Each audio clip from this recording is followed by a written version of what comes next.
D'où vient le chiffre de 6500 décès d'ouvriers liés à l'organisation de la Coupe du Monde au Qatar? 6500.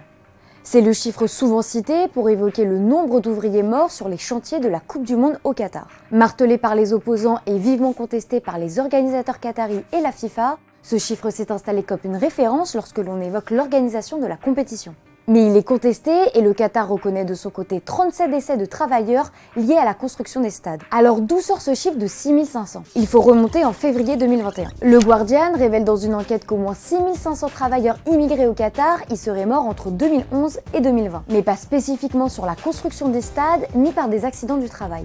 Le journal précise toutefois que ce bilan pourrait être sous-évalué.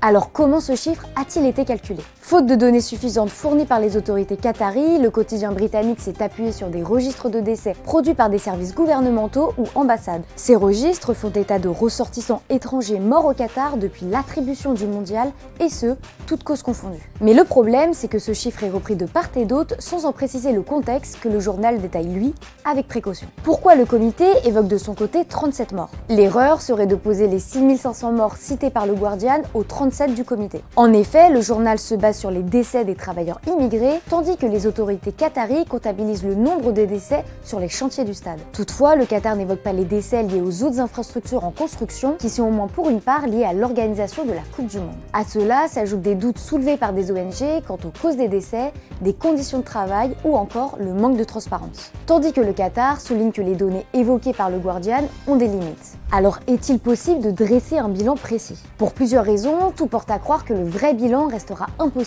à évaluer. D'une part, la maigre collecte des données des autorités qataries ainsi que des doutes liés à leur transparence compliquent les calculs. D'autre part, il faut garder en tête que les chantiers se sont étalés sur 10 ans. Sur une période aussi grande, il est difficile d'évaluer ou non une surmortalité liée au travail.